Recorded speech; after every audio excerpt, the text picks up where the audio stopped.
Bueno, ¿cómo caracterizamos al currículum prescripto o también llamado currículum normativo? Flavia Teriggi expresa que el currículum prescripto, como bien sabemos, contiene todos aquellos contenidos que deben ser enseñados. Pero es importante destacar que en estos contenidos o en estas prescripciones no se encuentran todos los contenidos de la cultura, ¿sí? Por una cuestión de cantidad, es imposible que los currículum prescriptos se encuentren todos y cada uno de los saberes que circulan en la cultura. Entonces, ¿qué es lo que encontramos en estas prescripciones? O en realidad, ¿cómo surgen estas prescripciones? Y porque son seleccionados, ¿sí? Los contenidos a ser dados o a ser transmitidos, que son los que están presentes en los currículum prescriptos, son aquellos contenidos que han sido seleccionados, han pasado por un proceso de selección. En cambio, hay contenidos, por ende, que no han sido seleccionados para formar parte de este currículum prescripto.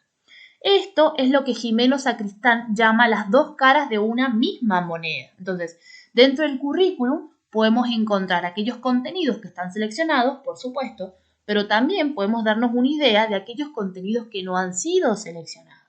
¿Bien?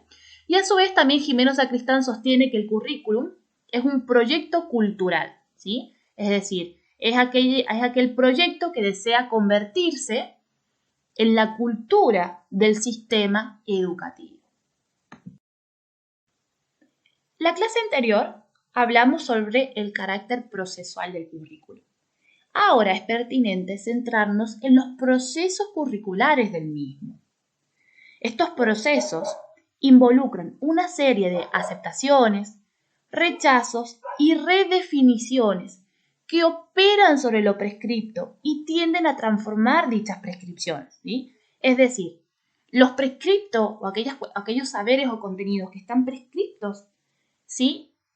Son aceptados o son rechazados o son redefinidos, es decir, son transformados, son modificados. Y ampliando un poquito más, lo prescripto es importante que sepamos que no se mantiene estable a lo largo de todos los procesos curriculares, sino que justamente se van modificando, se van transformando, mejor dicho, se van especificando por medio de acciones transformadoras que contribuyen a redefinirlo en una serie de ámbitos o escalas.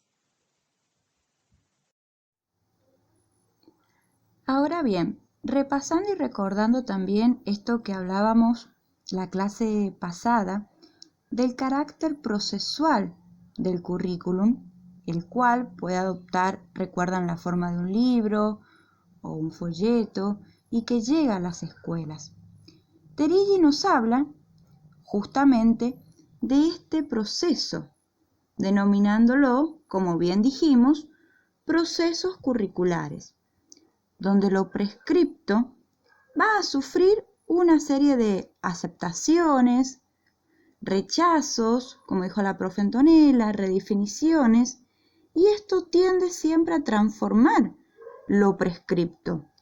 Entonces, si decimos que esto prescripto va a sufrir una serie de especificaciones, de transformaciones o modificaciones, ¿se va a mantener tal cual? No se mantiene estable a lo largo del tiempo, sino que justamente se va a ir especificando a través de acciones transformadoras que tienden a redefinirlo. Es así como los procesos curriculares se van definiendo, según Flavia Teriggi, en diferentes, a lo que llama ella, niveles o recorte de escala, lo van a encontrar en los textos. Ella menciona la existencia de 3 recortes de escala donde se va especificando justamente lo que dijimos, lo prescripto. Imagínense como que este currículum prescripto va bajando, por así decirlo, por una escalerita. Entonces, un primer recorte de escala con el que se encuentra lo prescripto es la escala de la gestión política o el nivel político. Luego encontramos la escala de la institución escolar o el nivel institucional, propia, sí, más de las instituciones educativas, es decir, de las escuelas. Y por último, el tercer nivel, que es la escala del aula o el nivel áulico. más específicamente donde se desarrolla el trabajo del docente. Bueno, focalizándonos entonces en que lo prescripto sufre una serie de transformaciones en cada nivel o en cada recorte de escala, como se mencionó. Y estas transformaciones, estos cambios que sufre lo prescripto, la autora nos habla que estos cambios se hacen cuerpo, es decir, se materializan, se vuelven algo tangible, algo que podemos tocar, algo concreto, a lo que denomina objetivaciones curriculares. Entonces, nos encontramos que en el nivel político, la transformación, la especificación de lo prescripto se va a plasmar, se va a hacer cuerpo en los diseños curriculares. Ustedes bien saben que, por ejemplo, a nivel provincial, tenemos los diseños curriculares, que los vimos también, de nivel, por ejemplo, inicial y primario. Luego, en el nivel institucional, nos vamos a encontrar con los planes institucionales, conocidos también como los proyectos curriculares internos propios de cada institución, de cada escuela. Y en el nivel áulico nos vamos a encontrar con la planificación del docente. Por lo tanto, podríamos sintetizar lo dicho por la autora en que los diseños curriculares constituyen objetivaciones de las políticas curriculares y permiten un recorte de escala a nivel político. Los planes institucionales constituyen las objetivaciones de los proyectos de las escuelas particulares y permiten un recorte de escala a nivel institucional. Y la planificación de los docentes define el trabajo pedagógico que se lleva a cabo en el aula y pertenece a este recorte a nivel áulico.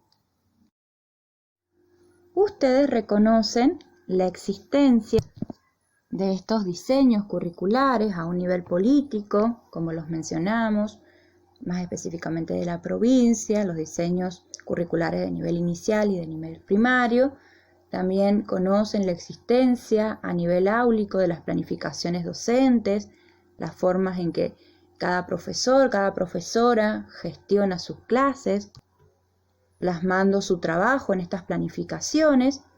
Y quizás para algunos, para algunas, les resulte un poquito más desconocido esto que encontramos en el nivel institucional, cuya objetivación curricular se denomina planes institucionales. Por ejemplo, los proyectos curriculares internos, ¿sí?, que son los proyectos de las escuelas, particularmente. Ustedes, cuando sean docentes en sus escuelas, en sus lugares de trabajo, a principio de año, se van a reunir con sus compañeros, con sus compañeras y con el cuerpo directivo, justamente para organizar este proyecto curricular interno, que tiene siempre en cuenta las características, como dijimos, de las escuelas, del contexto en donde se encuentra inserta, de la sociedad con la que trabaja. Ustedes en este proyecto curricular interno van a tener que adecuar justamente esto prescripto, transformarlo a su vez, teniendo en cuenta el contexto en el que está inserto la escuela, dijimos. Entonces van a tener en consideración al estudiante, a la comunidad, también a la infraestructura, ¿sí?, de la escuela en la que están trabajando, del equipamiento con el que cuentan, qué saberes, qué capacidades van a considerar importantes para desarrollar en sus estudiantes que permita brindarles aportes o soluciones a la sociedad, o sea, que sean saberes que tengan una pertinencia social y que respondan también a la demanda de la comunidad. Por eso este proyecto curricular tiene que ser compartido por el equipo docente, por la institución, tiene que tener coherencia porque de alguna u otra forma nos va a orientar justamente al momento de pensar, de gestionar nuestras clases y de planificar. Tenemos que tenerlo como guía, como base no, porque es el proyecto de la escuela, lo que se persigue como institución. Les podemos dar el ejemplo de una experiencia que nosotros tuvimos en la cátedra de informática educativa, donde teníamos que investigar acerca de la educación, este escenario virtual, en escuelas pertenecientes a zonas rurales.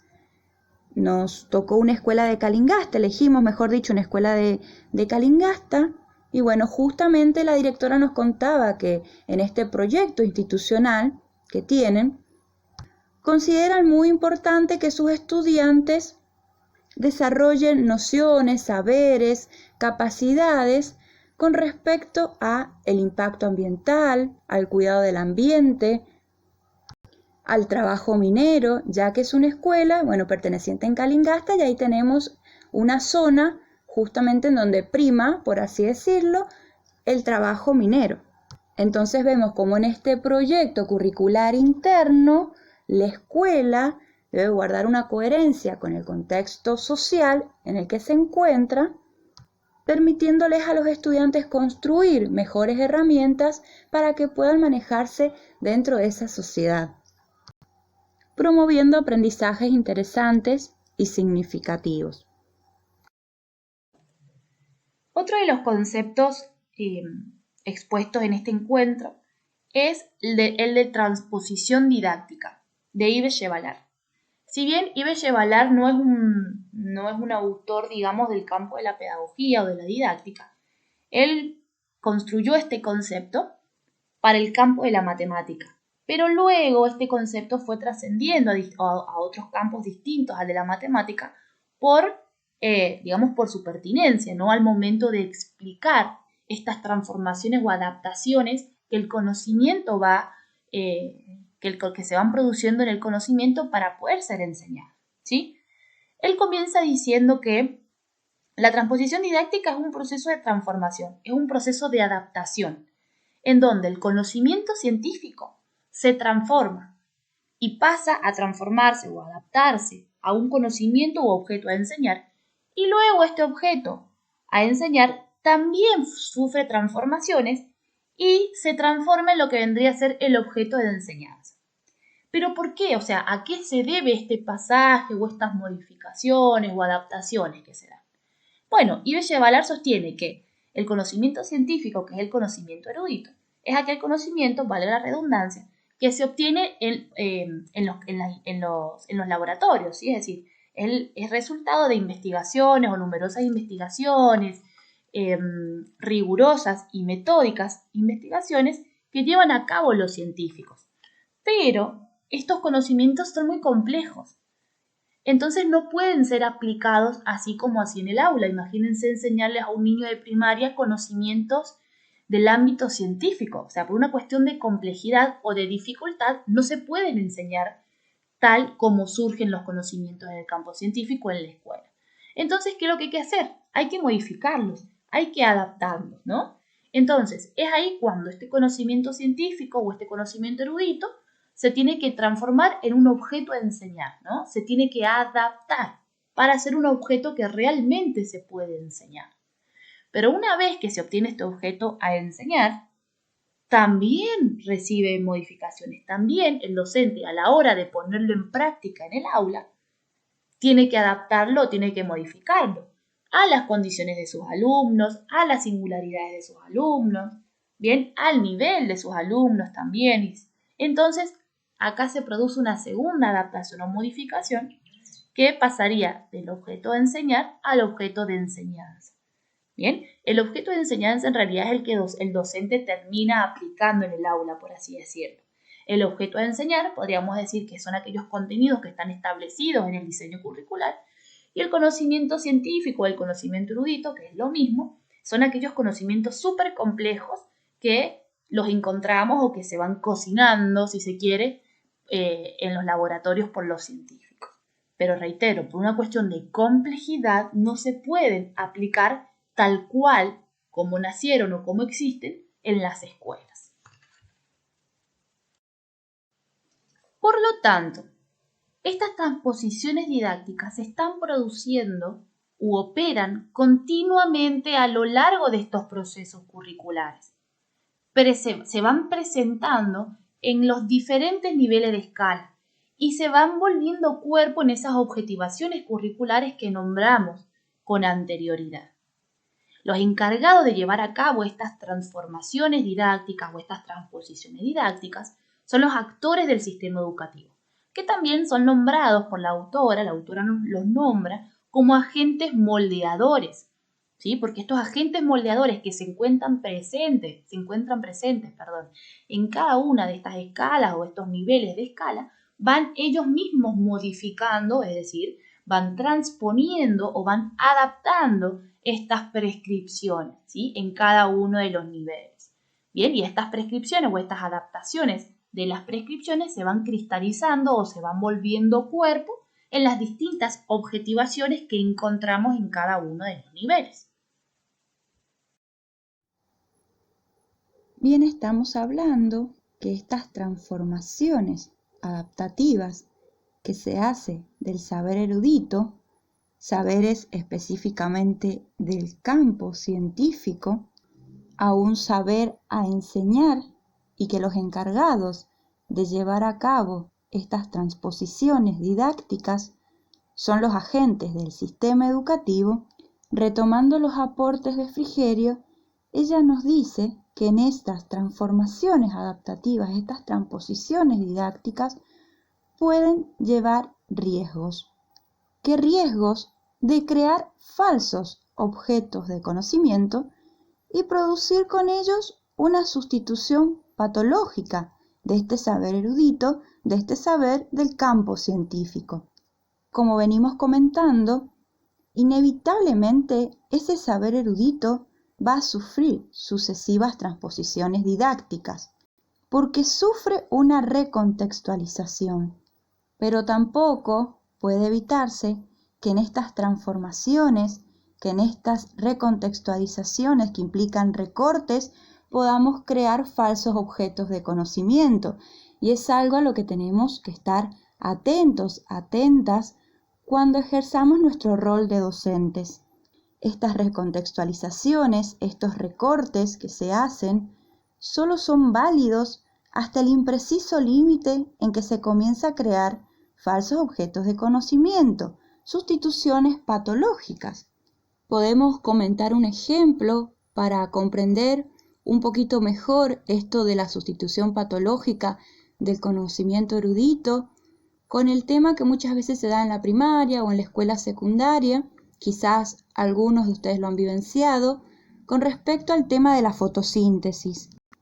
Generalmente, y bueno, experiencia personal también, vimos o aprendimos esto de la fotosíntesis como la planta, con el dibujo de la planta, con la energía lumínica, estas transformaciones del dióxido de carbono a oxígeno, y en ese simple o acotado proceso se terminó la fotosíntesis. Muchas veces las docentes en su afán de intentar transponer estos saberes de una manera que los estudiantes, las estudiantes puedan comprenderlo un poquito mejor, hacen un recorte de este saber proveniente de la química, de la biología, haciendo un recorte, una redefinición por una simplificación extrema, cuando es un proceso en el que intervienen muchos más factores y se necesita de un largo proceso de enseñanza y de aprendizaje para poder entender bien su funcionamiento. Y justamente se desvirtúa este saber del campo científico. Este proceso de la transposición didáctica es complejo. Es tan complejo que, teniendo en cuenta Yevalar, nos habla que el saber enseñado debe ser visto por los mismos académicos, por los científicos, como suficientemente cercano al saber sabio, para no provocar la desautorización de los mismos. Pero por otra parte, ese saber enseñado debe aparecer como algo suficientemente alejado del saber de los padres, del saber que circula en la sociedad, de un saber más banalizado. Y siguiendo con los aportes de Chevalar, este nos habla sobre el desgaste del saber enseñado. Este saber enseñado se va erosionando, se gasta, y se trata de un desgaste que podemos considerarlo por un envejecimiento biológico en el cual dicho saber enseñado sufre un desgaste que lo aleja demasiado del saber sabio, del saber erudito. Un ejemplo puede ser que algunos establecimientos educativos siguen pensando el 12 de octubre como el Día de la Raza, cuando numerosos estudios antropológicos, culturales, sociológicos han hecho que esta categorización cambie, llamándose el Día de la Diversidad Cultural. Ahí justamente vemos este desgaste del saber enseñado, tratándolo como el Día de la Raza, desde lo biológico, cuando ya no podemos seguir abordándolo con esa terminología, sino que implica abordarlo desde otro análisis, teniendo en cuenta el avance de la ciencia. Y tenemos también un desgaste del saber enseñado provocado por un envejecimiento moral, en donde dicho saber enseñado se acerca peligrosamente al saber banalizado, a este saber que circula en la sociedad. Cuando escuchamos también en los discursos de las familias decir, ¿para qué voy a mandar a mi hijo, a mi hija en la escuela si, por ejemplo, las matemáticas las aprende mejor jugando a los juegos en la computadora? O lo que enseñan en la escuela lo pueden aprender jugando con los amigos en la plaza del barrio. Las familias se convencen de la inadecuación del sistema de enseñanza y los profesores, las profesoras, se sienten afectados por este desprestigio. En consecuencia de lo mencionado con anterioridad sobre los riesgos de la transposición didáctica, esto de crear falsos objetos de conocimiento y también del desgaste que puede sufrir este saber enseñado, Chevalar nos introduce en una nueva categoría teórica. Nos habla que debemos mantener una vigilancia epistemológica. Recordemos que nosotros somos agentes pertenecientes al sistema educativo y como profesores ustedes también se van a encargar de estas transformaciones adaptativas del saber sabio, del saber erudito. Entonces debemos contemplar una vigilancia epistémica, cuyo objetivo es la de controlar que el saber que se enseña en las escuelas no se desvíe en lo sustancial del saber erudito o científico. Entonces, como docentes, tenemos que ser, por así decirlo, vigilantes, epistemológicos, y en lo posible tratar de evitar o estar advertidos en que podemos deformar por simplificación algunos saberes provenientes del campo científico.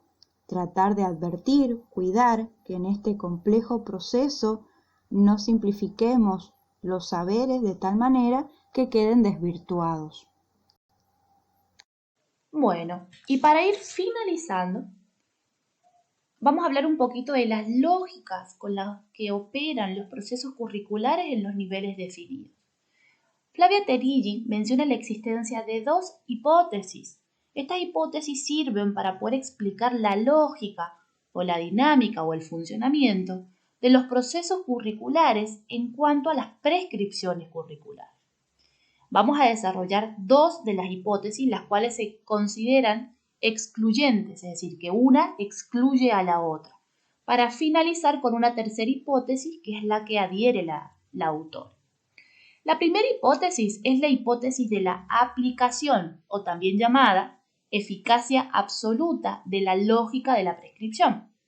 Según esta hipótesis, las prescripciones están expresadas en un documento a nivel político, que se concreta a nivel institucional y se termina aplicando en las aulas. Ahí pueden ver cómo es el recorrido de estos procesos curriculares, ¿sí? Es decir, se crea a nivel político, a nivel institucional se lo concreta y se lo termina aplicando en las aulas. No obstante, esta aplicación no implica una modificación o transformación, sino simplemente un pequeño ajuste por las condiciones concretas que caracterizan a ese nivel.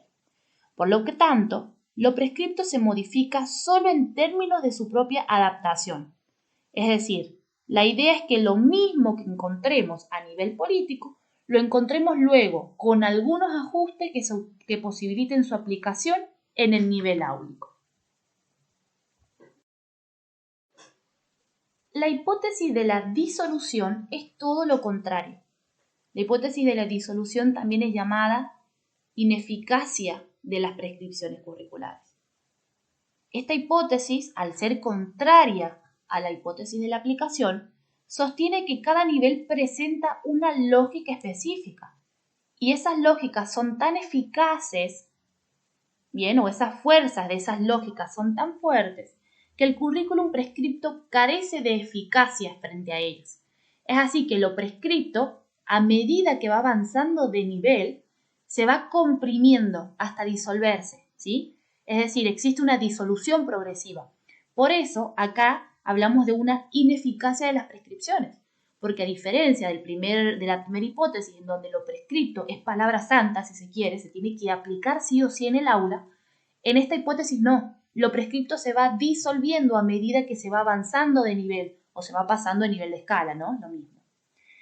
Existen posiciones extremas dentro de esta hipótesis que sostienen que los procesos que se van a llevar a cabo dentro del aula son tan fuertes o tienen tanta fuerza que la prescripción ya no existe, o sea, se disuelve del todo.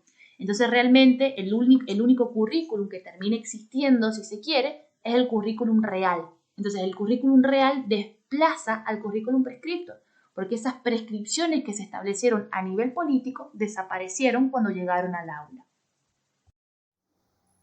Por último, nos parece pertinente hacer mención a una tercera hipótesis, a la que Flavia Terigi adhiere, que es la hipótesis de especificación.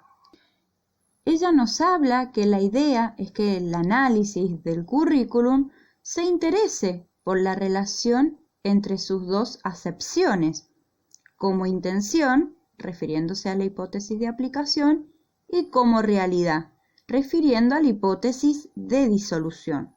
Partiendo de esto, tenemos que saber que la hipótesis de especificación remite a que en cada ámbito o nivel tiene una lógica específica y esa lógica tiene efectos concretos sobre la transformación de lo prescripto. ¿Qué es lo que venimos comentando?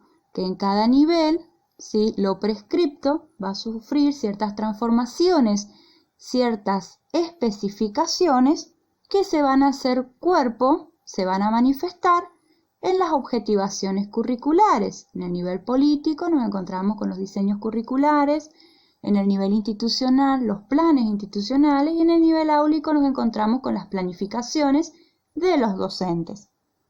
Pero a su vez nos dejen claro que lo prescripto, lejos de estar inerme o a la merced de las fuerzas que operan dentro de los niveles, tiene eficacia en la determinación de lo que ocurre en los niveles, en esos ámbitos. ¿Qué quiere decir esto? Y bueno, que por más que se vayan ejecutando, efectuando estas especificaciones, estas objetivaciones curriculares en cada ámbito, en cada nivel, de alguna u otra forma lo prescripto va a estar presente. Recordemos lo que hablábamos al principio del currículum como proyecto cultural, en donde ahí se contemplan ciertos saberes oficializados, también la clase anterior que hablábamos, debatíamos de esta centralidad del sistema educativo. Entonces, por más que vayan ocurriendo en cada ámbito, en cada nivel, ciertas transformaciones, ciertas adecuaciones de lo prescripto, de alguna u otra forma va a estar presente. Estos saberes oficializados tienen que estar para justamente mantener esto que hablábamos de la centralidad y cierta justicia curricular en todos los niveles educativos de todas las jurisdicciones de todas las provincias. Entonces lo prescripto, lo oficializado, sigue de alguna u otra forma estando. No puede dejarse de lado. Y para finalizar este encuentro, este segundo encuentro, queremos compartirles esta imagen para irnos de alguna manera reflexionando y preparándonos para el tercer encuentro, en donde se visualiza una imagen de dos grupos tirando de una cuerda y en el medio encontramos la palabra currículum. Los y las invitamos a pensar, a reflexionar sobre qué simbolizará esta imagen, qué idea se les viene a la cabeza al observarla, al prestar atención. Les sugerimos que todo aquello que se les ocurra lo escriban, así podemos compartirlo también al inicio de nuestra tercera clase. Estaremos ansiosas de que nos compartan sus ideas. Muchas gracias.